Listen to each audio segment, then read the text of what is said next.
il y a de ça 6 mois maintenant, avec mes équipes, on a décidé de passer par 2 capsules YouTube par semaine. Et en fait, il y a 2 choses que vous devez comprendre, c'est que moi, je m'assure de ne faire quasiment jamais la même capsule. Alors, même si parfois il y a des informations qui se croisent entre capsules, je ne fais jamais la même chose, je propose très rarement la même chose. Alors naturellement, en univers des neurosciences, il y a des choses qui vont être redondantes, faites du sport, tout ça, bah, ok.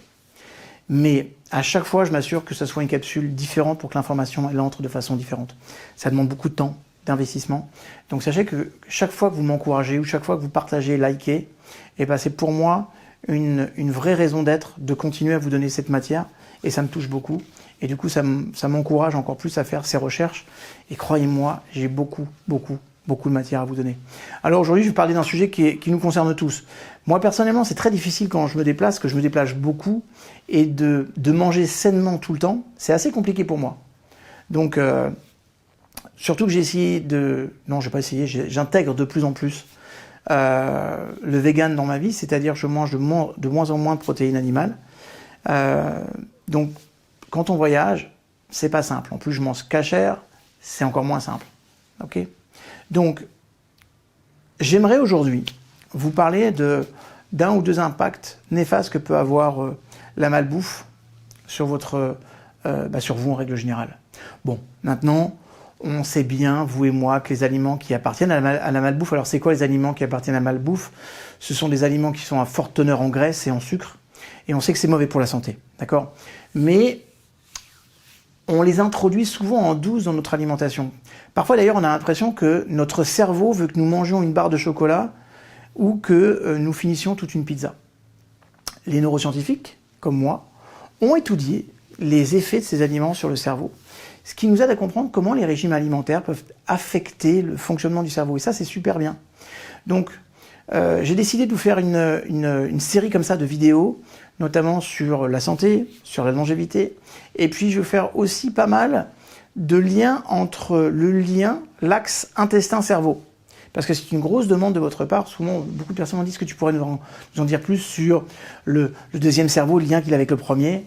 C'est entendu, je suis en train d'en tourner, ça va venir sur les prochaines capsules. D'accord ? En tout cas, ce que je veux, c'est que vous compreniez l'impact d'un régime alimentaire sur la santé de votre cerveau. Parce que ça, c'est extrêmement important. Moi, je crois qu'on ne change pas ce dont nous n'avons pas conscience. Donc, plus vous aurez une conscience de ce que cette malbouffe a comme effet sur vous, et mieux ce sera. Maintenant, ce que vous voulez savoir, mes chouchous, c'est que votre cerveau, il adore la malbouffe. Pourquoi ? Parce qu'en fait, votre cerveau, il est câblé pour vous donner envie d'adopter des comportements que vous trouvez agréables. Faire l'amour, socialiser, manger des aliments qui sont bons, ok ? Tout ça, là, c'est vital pour nous, pour notre survie et pour la survie d'une espèce. Quand vous mangez de la malbouffe, le système de récompense de votre cerveau, le système de dopamine, on appelle cette zone la zone mésolimbique, d'accord ? La zone mésolimbique s'active et ça va libérer le neurotransmetteur de la dopamine. Mais le cerveau s'adapte. Ça veut dire quoi ? Lorsque nous mangeons beaucoup d'aliments gratifiants, gras, sucrés, et que notre cerveau réagit en fabriquant le récepteur pour la dopamine, en fait, la façon la plus simple d'envisager l'interaction entre la dopamine, et d'ailleurs c'est valable pour tout autre neurotransmetteur, et son récepteur, dopamine récepteur, pensez ça comme une serrure et une clé. Le récepteur, c'est la serrure, et le neurotransmetteur, c'est la clé.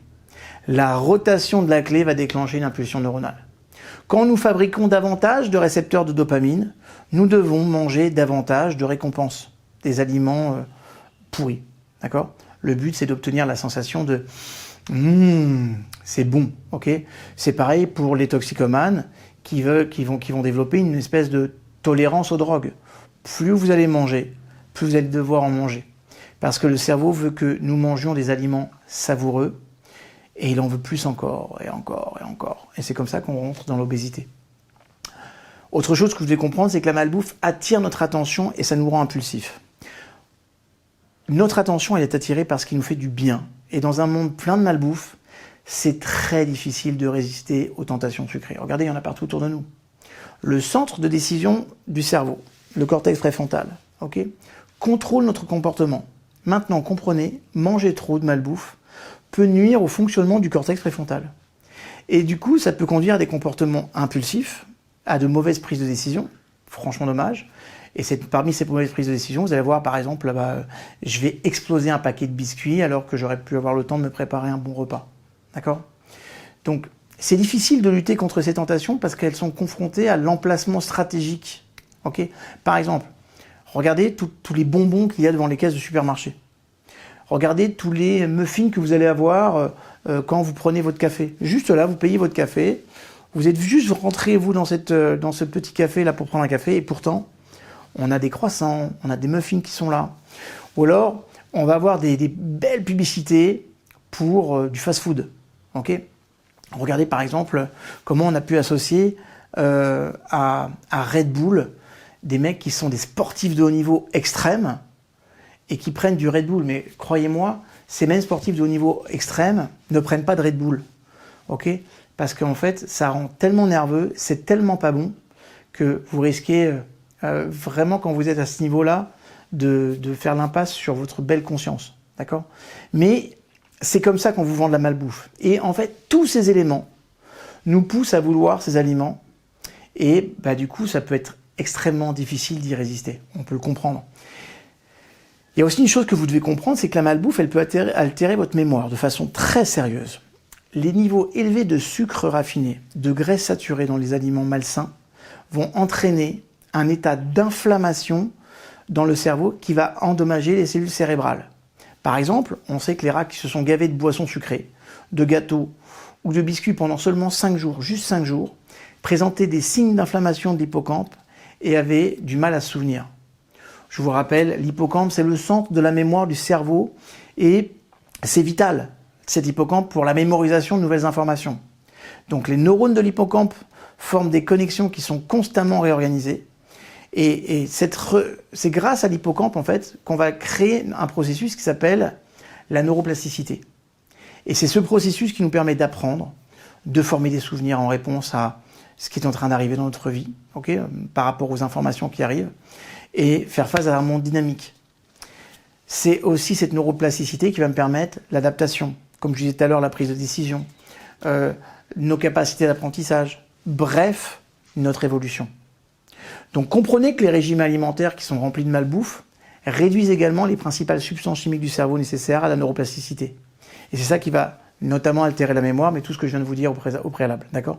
C'est-à-dire que aujourd'hui, la recherche démontre de façon extrêmement précise que les personnes qui mangent beaucoup de malbouffe obtiennent de très mauvais résultats dans les tests de mémoire par rapport à ceux qui mangent sainement. Quel que soit leur poids, c'est-à-dire c'est pas nécessaire d'être en surpoids, en surcharge pondérale pour que ces aliments aient un impact sur la santé de notre cerveau. Alors, ce ne sont pas que des mauvaises nouvelles que je vais vous donner aujourd'hui, parce que plus vous allez comprendre comment la malbouffe peut affecter votre cerveau, plus ça va être, j'ai envie de dire, une première étape simple pour modifier vos modes de vie avant d'en réduire les effets négatifs. Mes chouchous, il est très important d'être conscient de ce que contiennent les aliments que nous mangeons. En particulier lorsque ce sont des aliments préemballés, commercialisés, en étant des aliments sains. Faites très attention à l'effet halo.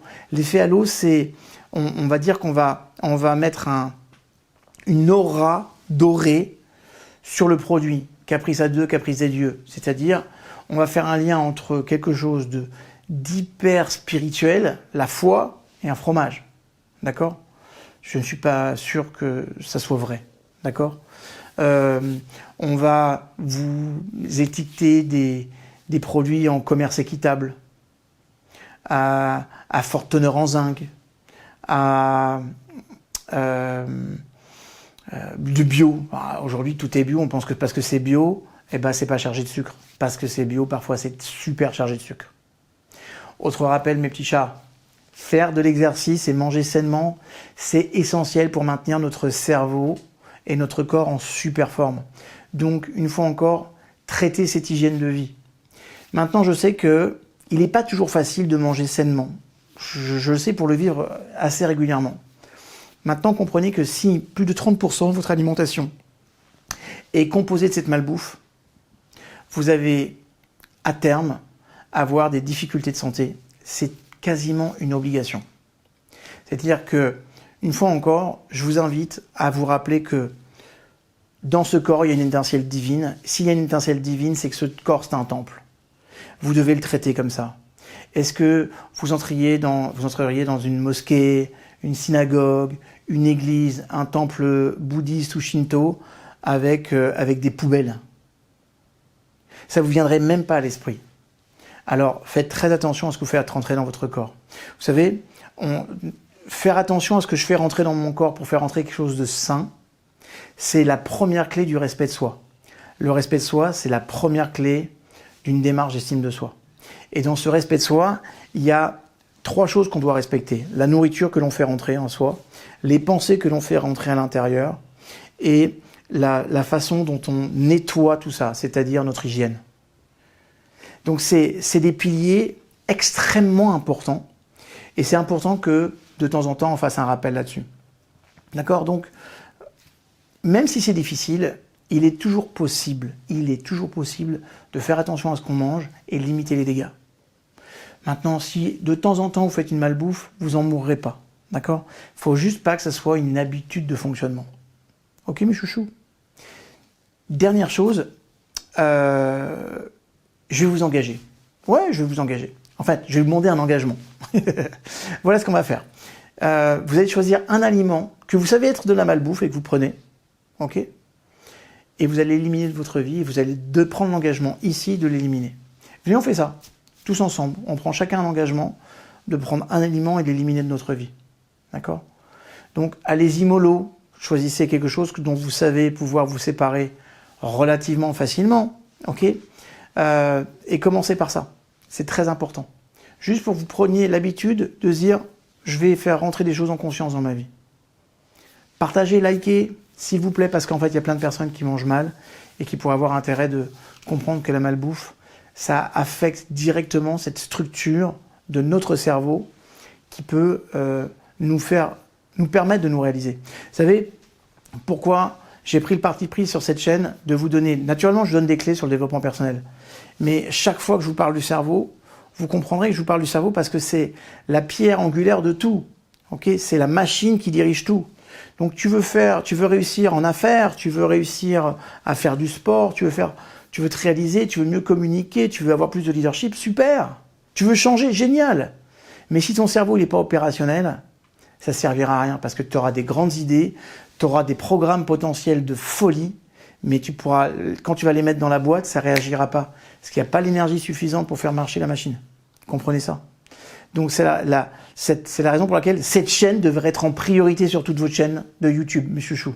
Parce qu'une fois que vous aurez cette hygiène de vie, et c'est pour ça aussi ces derniers temps, je vous ai donné plus, et je vous en donnerai plus encore, d'articles sur l'hygiène de votre cerveau. Parce que si vous faites attention à votre cerveau, après réfléchir, penser, choisir, décider, se relaxer, aimer, méditer, tout ça devient beaucoup plus facile. Alors partagez. Je vous aime. Et je vous rappelle, quand vous partagez quelque chose, quand vous partagez à quelqu'un, eh ben, sachez que de façon immédiate, votre niveau de bonheur augmente. Ne serait-ce que pour ça, ça vaut le coup de partager. À très bientôt.